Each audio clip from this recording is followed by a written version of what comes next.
আপনি যদি এই কালিমা আল্লাহ পাক রব্বুল আলামিনের এই দাওয়াত যদি আপনি এই শেষ মুহূর্তে গ্রহণ করেন, লা ইলাহা ইল্লাল্লাহ আফদাল মুহাম্মদ রাসূলুল্লাহ, এই কথাটা বলা লাগবে না। শুধুমাত্র আপনি যদি আমার কানের কাছে আপনার ঠোঁট দুইখানা নিয়ে পিস পিস করে যদি বলেন যে লা ইলাহা ইল্লাল্লাহ, হাদিসের ভিতরে আসছে বিশ্বনবী বলেন আমি কাল কিয়ামতের ময়দানে আল্লাহ পাক রব্বুল আলামিনের সাথে ঝগড়া করে বলবো আপনাকে জান্নাতে নিব, বলেন সুবহানাল্লাহ। এই সাসা ভাতিজার কথোপকথন আবু জাহেল শুনলো। কে শুনলো? বলেন, সবাই বলেন। আবু জাহেল শুনলো। আবু জাহেল শুনে একটু মিলা দেখেন যেরকম আবু জাহেল বর্তমান সমাজে আছে, একটু মিলা। আবু জাহেল এই ঠোঁট নাড়ানি দুইজনের কথা, চাচা ভাতিজার কথা শুনে এসে বলল, আবু তালেব তোমার ভাতিজা অবশ্যই তোমাকে শেষ মুহূর্তে কালিমার দাওয়াত দিয়েছে, যেই দাওয়াত তোমাকে বারবার দেওয়া সত্ত্বেও তুমি গ্রহণ করো নাই। শেষ মুহূর্তে তোমাকে এই কালিমার দাওয়াত দিয়েছে, আর তুমি কি কাপুরুষের পরিচয় দিয়ে শেষ মুহূর্তে তুমি তোমার বাপদাদার ধর্ম ছেড়ে মুহাম্মাদের ধর্মকে অনুসরণ করে সাল্লাল্লাহু আলাইহি ওয়াসাল্লামের ধর্মকে স্বীকার করে তুমি শেষ মুহূর্তে মৃত্যুর পরিচয় দিবা। আবু তালেব এই কালিমা স্বীকার করলো না, দুনিয়া থেকে বিদায় নিয়ে চলে গেল। বিশ্বনবী মুহাম্মদের চাচা বিদায় নিয়ে চলে যাওয়ার পরে বিশ্বনবী শোকাহত হয়ে পড়ল। কারণ মক্কা নগরীতে সব থেকে তাকে ভালোবাসত যে ব্যক্তি, সেই ব্যক্তি হলো তার চাচা আবু তালেব। বাবা মারা গিয়েছে, মা মারা গিয়েছে, দাদা মারা গিয়েছে, 8 বছরে দাদা মারা গিয়েছে। তারপরে আপন রয়েছে একমাত্র মক্কা নগরীতে তার চাচা, এবং তাকে এতটা মহব্বত করে বিশ্বনবীকে লালন পালন করেছে। সন্ধ্যাবেলায় যদি বিশ্বনবীকে আবু তালেব দেখতে না পেত, তাহলে আবু তালেব ঘরের ভিতরে প্রবেশ করত। একবার আবু তালেবের কানে সংবাদ আসলো, এই সন্ধ্যাবেলায় তোমার ভাতিজাকে দেখছি কান্না করতে করতে পাহাড়ের দিকে চলে যাচ্ছে। আবু তালেব চিন্তা করলো পাহাড়ের আড়ালে রয়েছে প্রাণী, বাঘ, ভালুক, এইগুলা যদি আমার ভাতিজাকে যদি আক্রমণ করে, এই চিন্তা করে তার জরুরি কাজকে ফেলে রেখে ওই পাহাড়ের আড়ালে চলে গেল। পাহাড়ের আড়ালে চলে যেয়ে দেখে তার ভাতিজা পাথরের আড়ালে বসে বসে কান্না করতেছে। ভাতিজাকে ওইখান থেকে উঠায় কোলে টেনে নিল। কোলে টেনে নিয়ে বলল, তুমি এখন সন্ধ্যাবেলায় বাড়িতে যাবা, বাড়িতে না গিয়ে তুমি উল্টো পথে পাহাড়ের আড়ালে জঙ্গলের ভিতরে কেন চলে এসেছো? বিশ্বনবী তার চাচাকে বললেন, আমি যখন খেলা শেষ করেছি, অন্য অন্য বাচ্চাদের পিতারা এসেছে, তাদের গায়ে যে ধুলাবালিগুলা লেগেছে, খেলা করার কারণে এই ধুলাবালিগুলা তাদের বাবা তাদের শরীরের কাপড় দিয়ে হাত দিয়ে এই ধুলাবালিগুলা তাকে পরিষ্কার করে দিয়ে বুকে টেনে নিয়ে তার কপালে ছোঁয়া দিয়ে বাড়ির দিকে নিয়ে যাচ্ছে। কিন্তু আমি অপেক্ষা করলাম, আমাকে নিতে কেউ আসলো না। আমি এই দুঃখে কান্না করতে করতে আমি পাহাড়ের আড়ালে চলে এসেছি।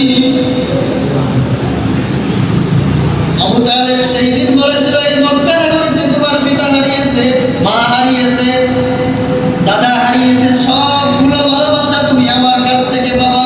তারপরে পর থেকে সন্ধ্যাবেলায় আবু তালেবের যতই কাজ থাকতো সব কাজ ছেড়ে দিয়ে বিশ্বনবীকে তলাশ করতে পারি হয়ে যাইত। এতটা মহব্বত শুধুমাত্র কালিমাকে স্বীকার না করে দুনিয়া থেকে বিদায় নিয়ে চলে গেল। বিশ্বনবী এই ভালোবাসার কথাগুলা স্মরণ করে চোখের পানি ছেড়ে দিয়ে কান্না করতেছে।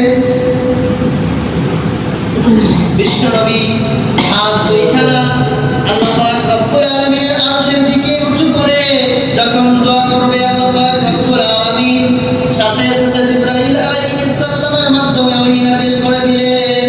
আল্লাহ পাক রব্বুল আলামিন ঘোষণা করে দিলেন, হয় আপনার চাচা কিন্তু আপনি একজন নবী হয়ে একজন মুশরিকের জন্য আপনি দোয়া করতে পারেন না।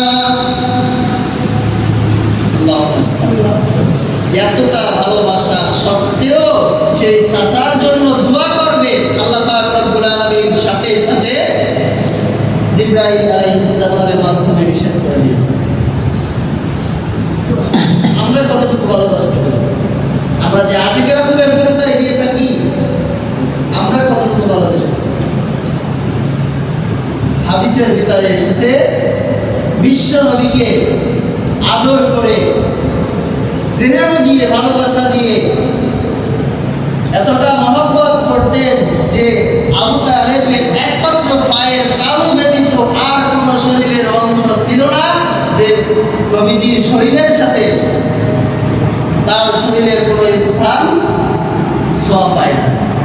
যদিও হাদিসটা দুর্বল, তারপরেও বোঝানোর জন্য বলছি, এই নবীজির শরীরের সাথে স্পর্শ হওয়ার কারণে আখিরাতের ময়দানে বিচার কাজ সম্পূর্ণ হওয়ার পরে আবু তালেব যখন জাহান্নামে দেওয়া হবে, তার একটাই শাস্তি হবে, দুখানা জুতা তার পায়ের নিচে পরিধান করে দেওয়া হবে, আগুনের জুতা, যেটার কারণে যেটার তাপে তার মাথার উপর থেকে হিরুগুলা টপটপ টপটপ করে পড়তে থাকে। বলেন আল্লাহু আকবার। এর দ্বারা আমরা বুঝতে পারি যে শুধুমাত্র ভালোবাসা দিয়েই আমরা আশিক রাসূলের পরিচয় দিতে পারি। আর আমরা যদি বলি শুধুমাত্র ভালোবাসি, তাও আমরা উম্মতে মুহাম্মাদের পরিচয় দিতে পারবো। উম্মতে মুহাম্মাদের পরিচয় দিতে গেলে যেমনটা ভালোবাসা প্রয়োজন, তেমনটাই তার আদর্শকে নিজের জীবনে বাস্তবায়ন করাটাও জরুরি। আব্দুল্লাহ আনসারী রাদিয়াল্লাহু তাআলা মসজিদে নববীতে বিশ্বনবীর পিছনে এসে নামাজ আদায় করে। সবার শেষে যখন ইকামত শুরু হয়ে যায়, বিশ্বনবী ঘোষণা করে দিয়েছে, মুনাফিকের জন্য মসজিদ হলো অস্থিরতার জায়গা, আর মুমিনের জন্য মসজিদ হইল নিরাপদের জায়গা, শান্তির জায়গা। সবাই মসজিদে এসে জামাতের সাথে নামাজ আদায় করবে। আব্দুল্লাহ আনসারী রাদিয়াল্লাহু তাআলা জামাতে আসে, কিন্তু সবার শেষে আসে যখন বিশ্বনবী সালাম ফেরায়, সাথে সাথে মসজিদে নববী থেকে বের হয়ে চলে যায়। ওমর রাদিয়াল্লাহু তাআলা এই জিনিসটা 2-3 দিন পর্যন্ত ফলো করলো, দেখলো যে আব্দুল্লাহ আনসারী রাদিয়াল্লাহু তাআলা সবার শেষে ইকামত শুরু হয়ে গেলে নবীজি যখন নামাজে দাঁড়িয়ে যায়, তখন নামাজে প্রবেশ করে, মসজিদে নববীতে প্রবেশ করে। আবার যখন সালাম ফেরানো হয়ে যায়, তখন মসজিদে নববী থেকে বাইরে হয়ে যায়। অন্যান্য সাহাবারা নামাজ শেষ করে বসে যায়। নামাজের পরে বিশ্বনবী তার বয়ান, তার সুন্নাতকে, তার আলোচনাকে সাহাবাদের মাঝে আলোচনা করেন, কিন্তু সে মসজিদে নববীতে অপেক্ষা করে না, বাইরে হয়ে চলে যায়। ওমর রাদিয়াল্লাহু তাআলার কাছে বিষয়টা দুঃখজনক লাগার পর, অপরাধী মনে হওয়ার পর, মনে করলো আব্দুল্লাহ আনসারী এই কাজটা অপরাধ করতেছে, ভুল করতেছে। বিশ্বনবীর কাছে আরো 4-5 জন সাহাবাদেরকে নিয়ে বিশ্বনবীর কাছে নালিশ নিয়ে আসলো, আপনার প্রিয় সাহাবা আব্দুল্লাহ আনসারী যখন আপনি নামাজে দাঁড়িয়ে যান তখন মসজিদে প্রবেশ করে, আবার যখন আপনি সালাম ফিরান, বাম পাশে সালাম ফিরানো শেষ হয়ে গেলে আব্দুল্লাহ আনসারীকে আর মসজিদে পাওয়া যায় না, বাইরে হয়ে চলে যায়। বিশ্বনবী বললেন, চলো আমরা সবাই মিলে একটু দেখে আসি আব্দুল্লাহ আনসারী মসজিদের শেষে কেন আসে, আর সালাত শেষ করে কেন মসজিদ থেকে বের হয়ে যায়। ওমর রাদিয়াল্লাহু তাআলা সহ আরো 5-6 জন সাহাবাদেরকে নিয়ে বিশ্বনবী মসজিদ থেকে বের হয়ে আব্দুল্লাহ আনসারী রাদিয়াল্লাহু তাআলার বাড়িতে চলে গেল। স্বয়ং বিশ্বনবী তার বাড়ির সামনে দাঁড়িয়ে সালাম দিল, আসসালামু আলাইকুম ইয়া আব্দুল্লাহ আনসারী। কারণ বিশ্বনবী আমাদেরকে শিখায় গিয়েছেন একজন মানুষের বাড়িতে গিয়ে হুট করেই তার বাড়ির ভিতরে প্রবেশ করা এটা ইসলামে নিষিদ্ধ। ইসলামে নিষিদ্ধ। যদি কোনো ব্যক্তি হুট করে না ডেকে সালাম দিল না, তারপরেও কোনো ডাক বা সাড়া না দিয়ে যদি তার বাড়িতে প্রবেশ করে, তাহলে ইসলামের নিয়ম অনুযায়ী, বিধান অনুযায়ী তাকে চোর হিসাবে সাব্যস্ত করা। কি হিসেবে? চোর হিসাবে। কারণ চোর কিভাবে যায়? চোর কিভাবে যায়? টুপ করে যায়। এটার কারণ হলো আপনি যে বাড়িতে ঢুকতেছেন সেই বাড়ির মহিলা মেয়ে ছেলে থাকতে পারে কিনা।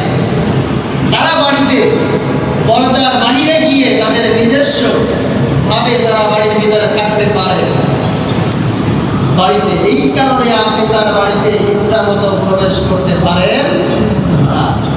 শরিয়াতে ইসলামের নিয়ম অনুযায়ী আপনারা তার বাড়ির দরজার বাহিরে দাঁড়িয়ে আপনি তাকে সালাম দিবেন। একবার সালামের জবাব যদি না আসে দ্বিতীয়বার আপনি আবার সালাম দিবেন।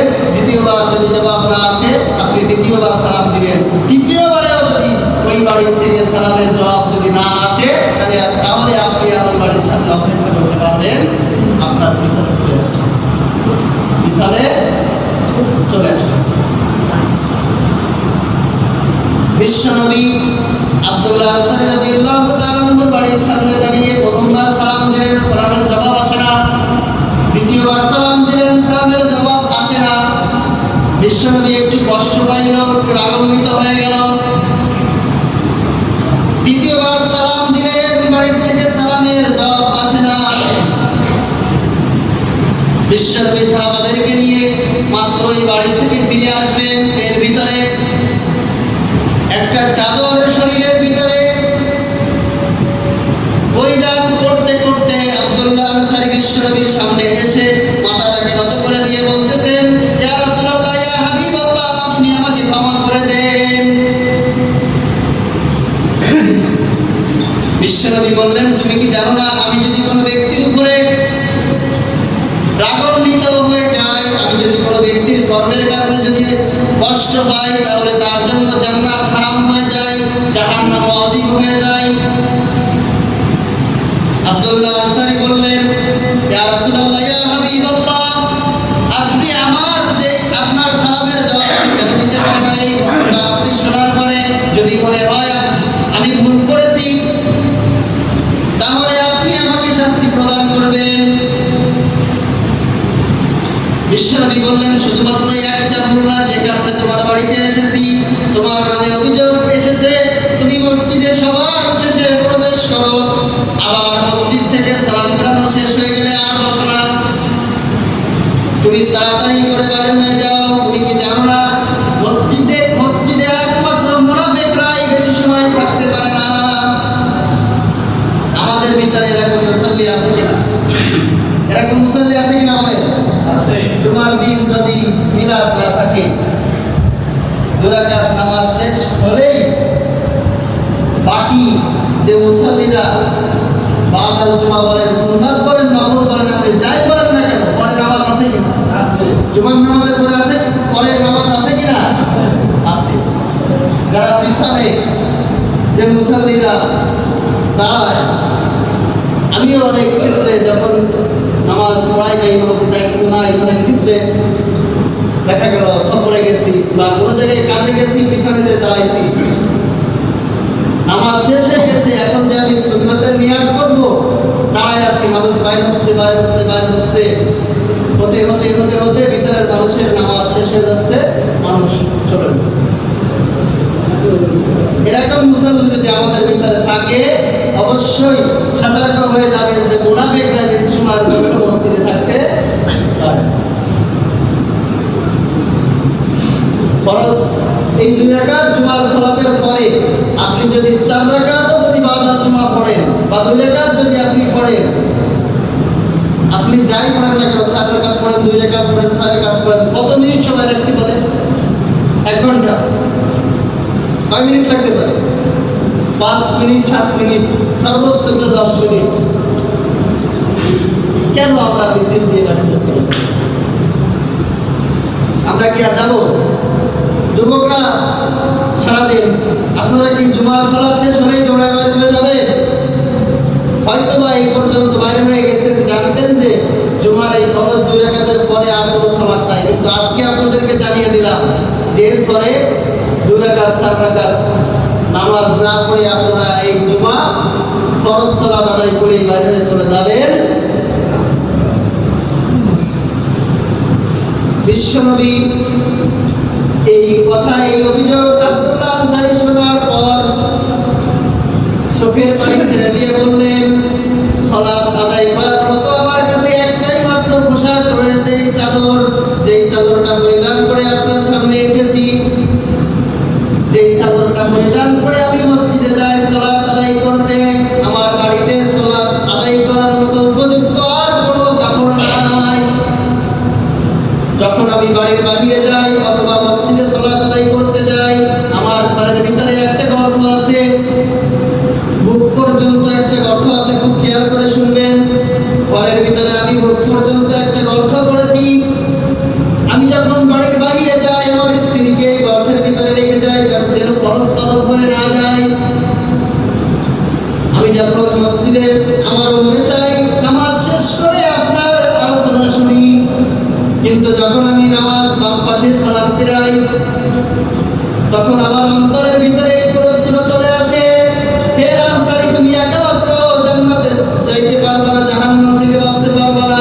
তোমার অধীনস্থ তোমার স্ত্রী বাড়িতে রয়েছে, সেও নামাজ আদায় করবে। যখন এই চিন্তাটা আমার অন্তরের ভিতরে আসে, আমি তাড়াতাড়ি করে বাড়ি যেয়ে আমি নিজে গর্তের ভিতরে ঢুকে এই চাদরটা আমার স্ত্রীকে দিই। আমার স্ত্রী সালাত আদায় করে। এরকম অভাবী আমাদের ভিতরে 2-4 জন পাওয়া যায়, একজন পাওয়া যায়। বর্তমানে এরকম অভাবী মানুষ পাওয়া যায়। এই সাহাবারা অভাবী ছিল না, কিন্তু তাদের যে সম্পদ, তাদের যে ধন সম্পদ, পূর্বপুরুষদের যে সম্পদ পেয়েছিল, তারা শুধুমাত্র ইসলাম গ্রহণ করার কারণে সব কিছু ত্যাগ করে এই অবস্থায় বিশ্বনবীর সাথে চলে এসেছে। আব্দুল্লাহ আনসারী একজন মক্কার শ্রেষ্ঠ ব্যবসায়ীদের ভিতরে একজন ব্যবসায়ী ছিল। শুধুমাত্র ইসলাম কবুল করার কারণে মক্কা থেকে তার সব সম্পত্তি ছেড়ে দিয়ে মদিনায় চলে গেল একটা চাদর দিয়ে, যেই চাদরটা তার মা তাকে দিয়েছিল। এই দৃশ্য দেখার পর বিশ্বনবী চোখের পানি ছেড়ে দিয়ে বললেন যে আমার সাহাবারা আমাকে এতটা ভালোবাসে, আমার কথাকে এতটা মহব্বত করে যে আমি সালাত আদায় করতে বলেছি জামাতের সাথে, যার কারণে স্ত্রীকে গর্তের ভিতর রেখে মসজিদে চলে যায় সালাত আদায় করতে।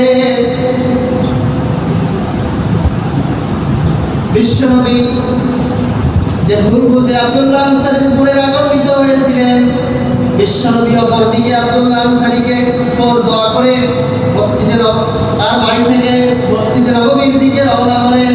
পথে দেখেন তার বাড়ির আঙিনায় একটা বেঁকা খেজুর গাছ, সেই খেজুর গাছে একটা বাচ্চা শিশু ভালো করে কথা বলতে শেখে নাই, শিকল দিয়ে সেই খেজুর গাছের সাথে তাকে বাঁধা রয়েছে। আব্দুল্লাহ আনসারীর কাছে জিজ্ঞাসা করলেন, বিশ্বনবী, যে এই কথাটা তোমার কাছ থেকে শুনলাম, তোমার প্রতি যে অভিমান আমার এসেছিল সেটা আমি তোমাকে মাফ করে দিয়েছি, কিন্তু এই বাচ্চার উপরে, এই বাচ্চাকে খেজুর গাছের সাথে কে বেঁধে রেখেছে? আব্দুল্লাহ আনসারী বলেন, আমার বাচ্চা, আমি বেঁধে রেখেছি।